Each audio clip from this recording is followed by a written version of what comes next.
Good morning, good morning, good morning, everyone. My name is MightyStream. I'm so blessed to be with you today. Today is April the 13th. We're going to do the Just for Today meditation together and draw out whatever principles are presented, spiritual principles are presented there.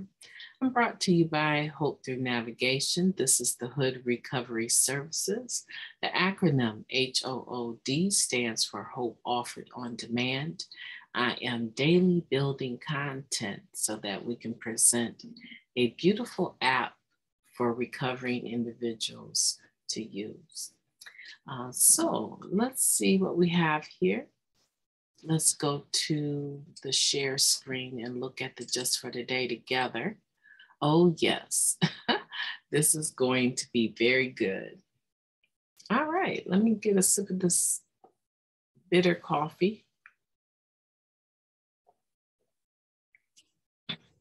Get my metabolism going while I spend time with you. Nothing wrong with that, right? The older we get, it seems like the harder it is to stay in shape. So we want to do everything we can to take care of ourselves holistically. All right, enough of that. April 13th, people pleasing. I am going to love this one. It says here, quote, approval seeking behavior carried us further into our addiction. Basic text, page 14. When others approve of what we do or say, we feel good. When they disapprove, we feel bad. Their opinions of us and how those opinions make us feel can have positive value. By making us feel good about steering a straight course, they encourage us to continue doing so. People pleasing is something else entirely. We people please when we do things, right or wrong, solely to gain another person's approval.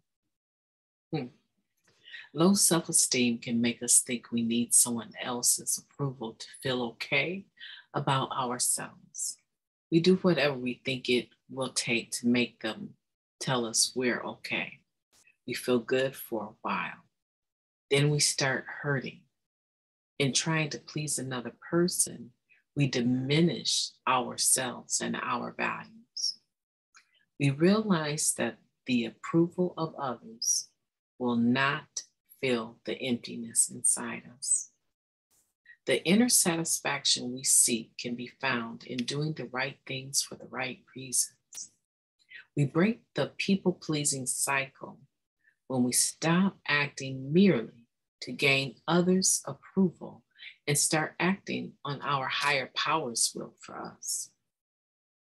When we do, we may be pleasantly surprised to find that the people who really count in our lives will approve all the more of our behavior. Most importantly, though, we will approve of ourselves. Commas are everything in grammar, guys. So it says here, most importantly, though, we will approve of ourselves. Just for today, higher power, help me live in accordance with spiritual principles. Only then can I approve of myself. I'm not really sure if I want to take it from the top or take it from the bottom. What do you guys think? You think I should start up at the top and work my way through it?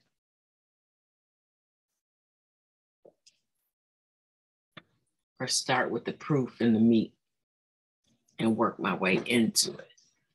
Let me start with the just for today. How about that? Let's do that. That seems more, it touches my spirit right now. So let's just do the just for today part and look at that. It says, higher power, help me live in accordance with spiritual principles. Only then can I approve of myself. Okay, so here we're asking God to give us the help that we need to live according to spiritual principles. That alone is a very humble act, right? Because we know that our disease of addiction, right, our dis-ease, our spiritual malady, our spiritual dilemma, our uneasiness within ourselves causes us to look outward. And when we look outward, now we're going from obsession to compulsion. And that's why the disease of addiction manifests itself spiritually, mentally, and physically in three areas. Now, it can have consequences financially, right? But the areas that we look for the disease of addiction to manifest itself are spiritual, mental, right? Spiritual, mental, and physical.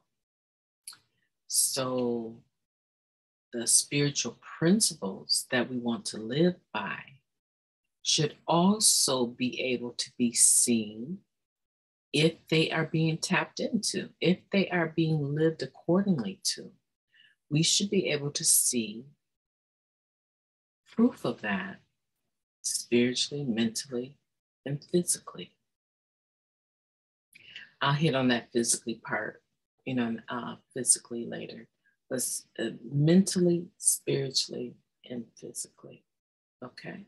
So now we're living according to them. We have to ask for help to do that. I was talking to someone and I was saying it is not natural. They were saying they needed to be more humble. And I was letting them know that is a good goal.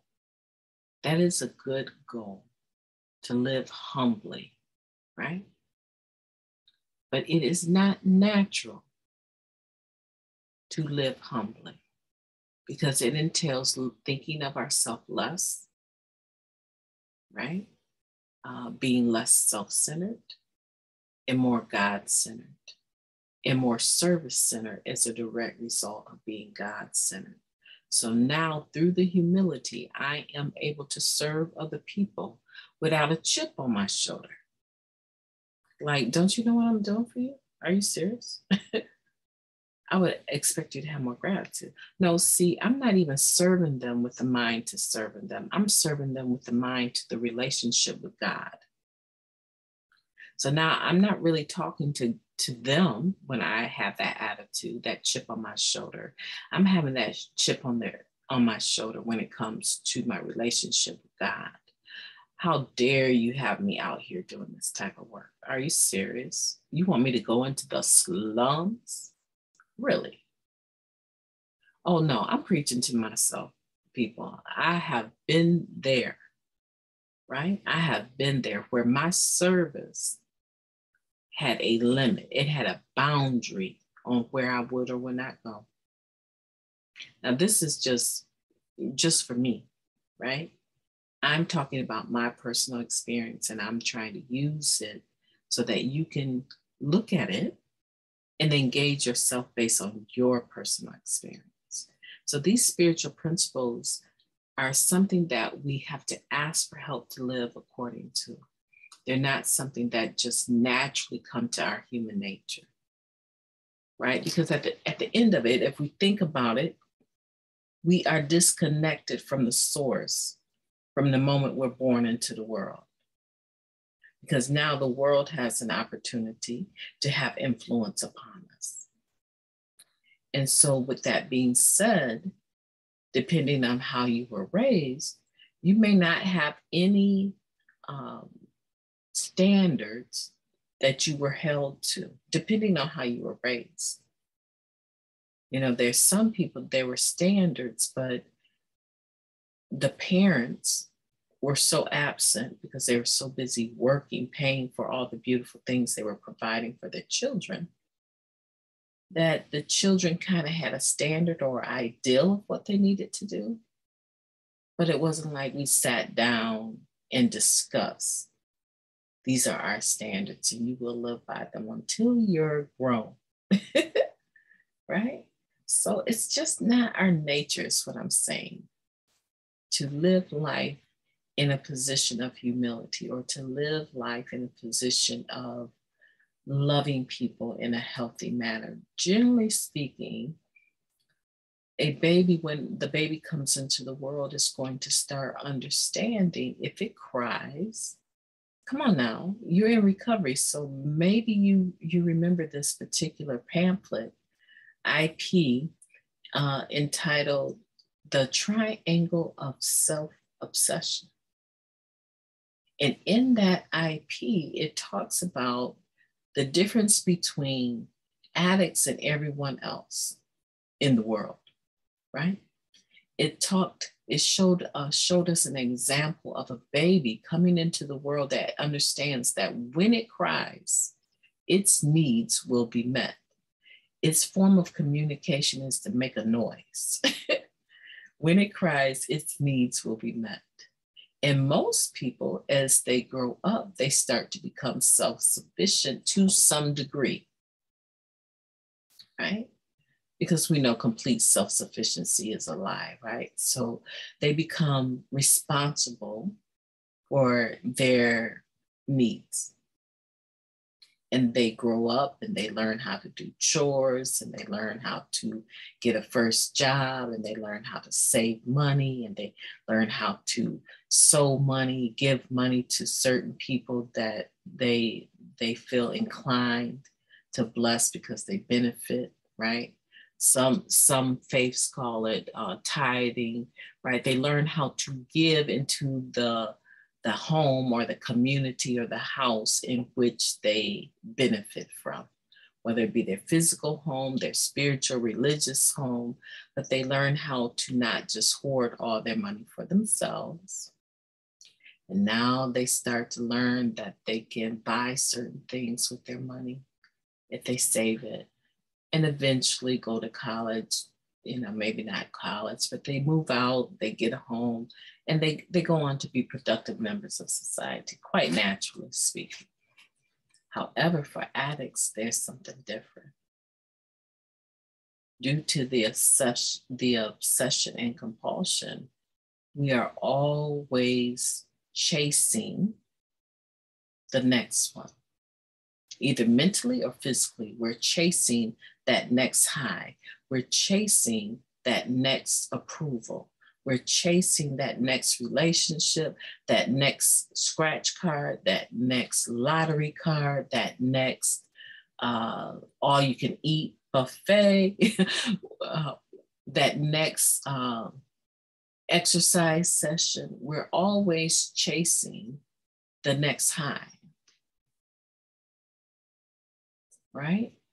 And as a result of that need, that obsession and that compulsion, we come to be very dependent on other people to let us know we're okay. We also become dependent on other people to participate in our addiction, our needs. Everything is about us. Your money is my money, and my money is my money. How many people are in relationships where that's the case? And I'm just speaking from a woman's point of view. My first marriage, during my first marriage, I came into the rooms of recovery. During my first marriage, I came into the rooms of recovery, and I was addicted to going to the conventions.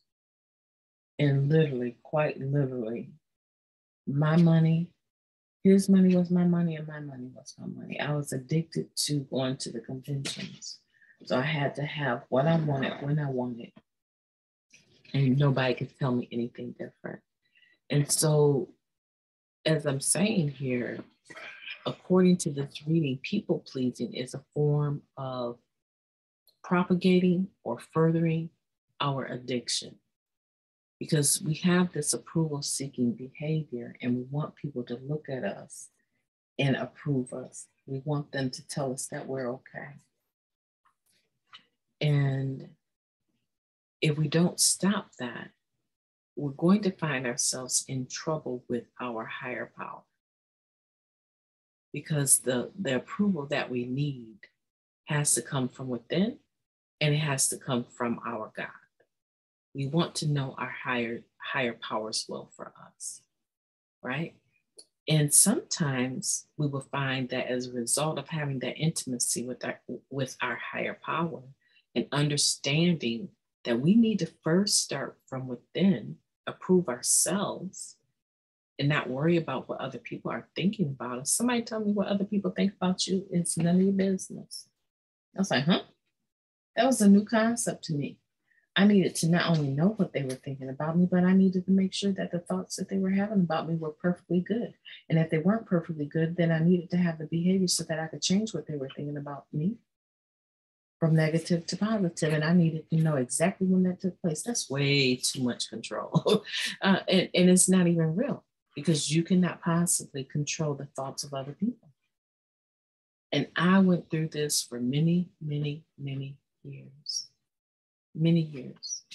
And for good reason. I had a lot of things going on in my life, but I established this at an early age, and I continued the behavior well into my adulthood. And I want to say to you today that you do not have to live like that. You can start doing the work on your steps, start internalizing the spiritual principles of those steps, and find true freedom. You can do it. I know I've had to do it, and sometimes I relapse into that behavior, but I don't stay there long. You know why I don't stay there long? Because it doesn't feel good. I have 2 young people that I'm raising, and they give me such spiritual energy. And one of them, he's like almost like a, I don't know, he's like a, do you remember the attorney Johnny Cochran? He's like a Johnny Cochran, and I'm trying to think, a Gandhi wrapped up in one. And he has the ability to say these little profound statements out of nowhere. And one day I wasn't feeling very well, and I wanted to go out and just get a few groceries, make sure everyone was well fed and had water in the house. And I was putting on some lipstick, and everybody knows my favorite color is pink. I was lining my lips the way that I do, and I was putting on this lipstick, and I won't say sick as a dog, but I did not feel well. Do you know what little Johnny Cochran said to me? He said, why are you putting on makeup? I said, well, I want to look nice when I go out. So why are you worried about how people look at you or think about you? This was a child.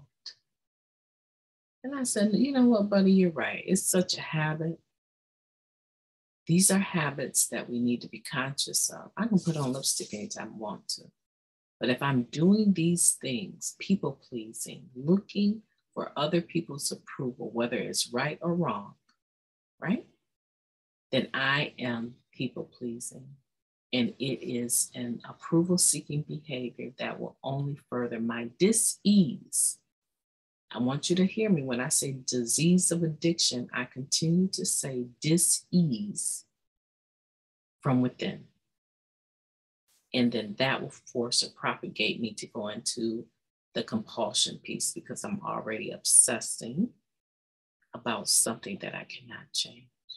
I hope that this has blessed you today. I hope that you have a beautiful Wednesday. I'm going to be resting here today.